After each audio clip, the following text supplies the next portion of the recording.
দর্শক স্বাগত জানাচ্ছি দ্য ইনসাইডের আন্তর্জাতিক সংবাদে। শুরুতে জানিয়ে দেব সংবাদ শিরোনাম, পরে বিস্তারিত। প্রথমেই জানাবো, ইরানে এখনও হামলার পায়তারা করছে যুক্তরাষ্ট্র।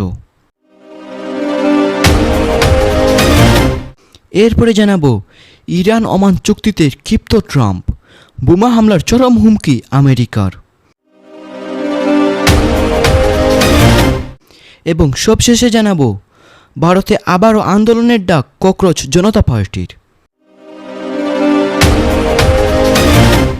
দর্শক, এতক্ষণ শুনছিলেন সংবাদ শিরোনাম, এবার বিস্তারিত। তবে তার আগে অনুরোধ থাকবে, ভিডিওতে একটি লাইক দিন আর চ্যানেলটি সাবস্ক্রাইব করে কমেন্টে জানিয়ে দিন আপনি কোন দেশ বা কোন জেলা থেকে আমাদের এই সংবাদটি দেখছেন এবং শুনছেন।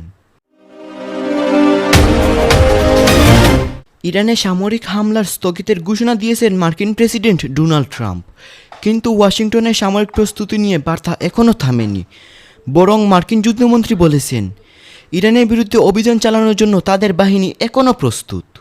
তাহলে হামলা স্থগিত কি সাময়িক সিদ্ধান্ত, নাকি কূটনীতির পথেই এগোতে চাইছে যুক্তরাষ্ট্র?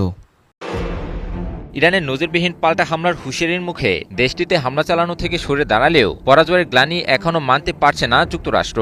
ইরানে হামলা স্থগিত থাকলেও দেশটিকে চরম হুঁশিয়ারি দিলেন যুক্তরাষ্ট্রের যুদ্ধমন্ত্রী পিট হেগসেথ। ইরানে হামলা থেকে যুক্তরাষ্ট্র কি সত্যি সত্যি সরে দাঁড়ালো, নাকি ইরানে এখনও হামলার পায়তারা করে যাচ্ছে দেশটি?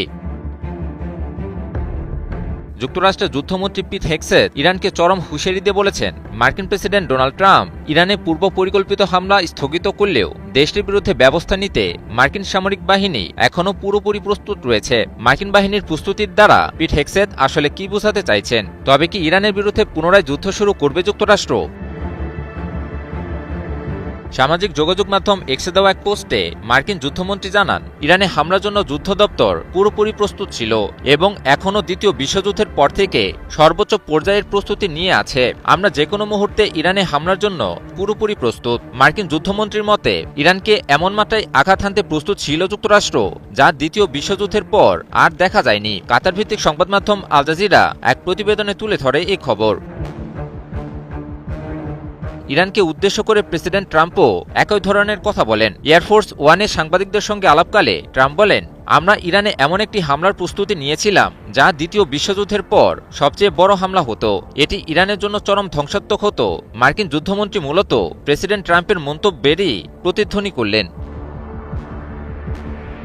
তবে বিশ্লেষকদের মতে, ওয়াশিংটন সামনাসামনি এই উত্তপ্ত বাক্য ছুড়লেও ভিতরে ভিতরে ইরানে হামলার বিষয়ে সন্দিহান ছিল। কারণ ইতিপূর্বে ইরান যে পরিমাণ নজিরবিহীন পাল্টা হামলার হুঁশিয়ারি দিয়েছিল, যুক্তরাষ্ট্র সম্ভবত সেটা বিবেচনা করেই ইরানে হামলার সিদ্ধান্ত থেকে ফিরে এসেছে। কারণ ইরান যুক্তরাষ্ট্রের উদ্দেশ্যে সর্বাত্মক পাল্টা হামলার হুঁশিয়ারি দেয়, যা ইতিপূর্বে ইরান আর কখনো দেয়নি। ফলে বোঝাই যাচ্ছে যে সম্ভাব্য মার্কিন হামলাকে ইরান কতটা গুরুত্ব সহকারে নিয়েছিল।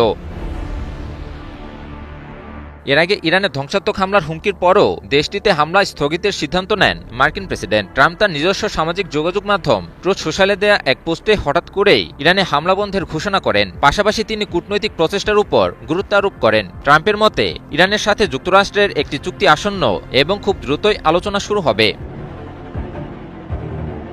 তবে যুক্তরাষ্ট্রের সঙ্গে আলোচনার বিষয়টি প্রত্যাখ্যান করে ইরানের পররাষ্ট্র মন্ত্রণালয়ের মুখপাত্র ইসমাইল বাঘাই বলেছেন, বর্তমান পরিস্থিতিতে মার্কিন সরকারের সঙ্গে কোনো আলোচনা করছে না ইরান। বাঘাইয়ের মতে, ইরান কেবলমাত্র ওমানের সাথে আলোচনা চালিয়ে যাচ্ছে, যার মূল লক্ষ্য হল হরমুজ প্রণালী দিয়ে জাহাজ চলাচলের নিরাপত্তা নিশ্চিত করার বিষয়ে একটি সমঝোতায় পৌঁছানো।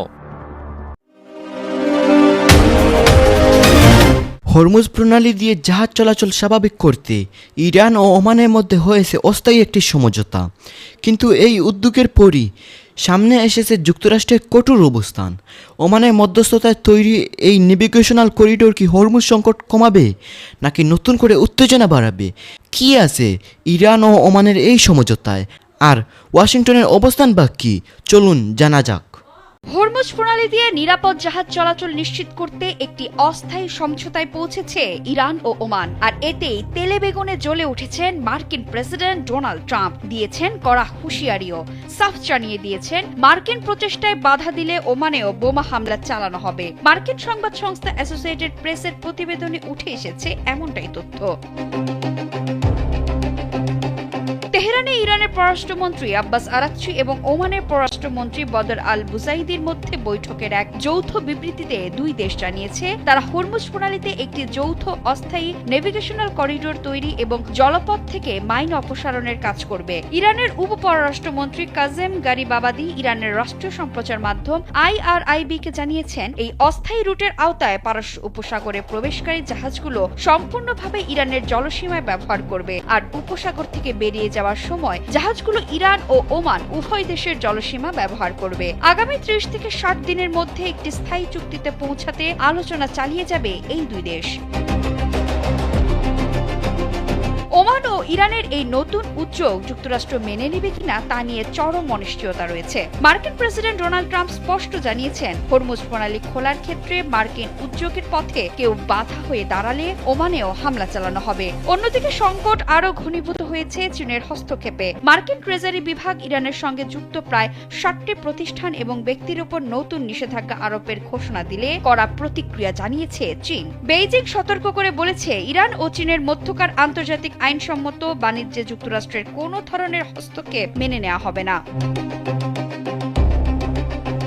গত 28 ফেব্রুয়ারি যুক্তরাষ্ট্র ও ইসরায়েলের সঙ্গে ইরানের সংঘাত শুরুর পর থেকে বিশ্বের প্রায় 20% জ্বালানি তেল চলাচলের এই পথটি কার্যত অচল হয়ে আছে। সংঘাতের প্রভাব কতটা ভয়াবহ তার প্রমাণ মেলে সোমবার রাতে একটি ঘটনায়। যুক্তরাজ্যের মেরিটাইম ট্রেড অপারেশনস UKMTO জানিয়েছে ওমান উপকূলে একটি তেলবাহী জাহাজে অজ্ঞাত হামলার ঘটনা ঘটেছে। হামলায় জাহাজটির ইঞ্জিন বিকল হলেও ক্রুরা নিরাপদে আছেন।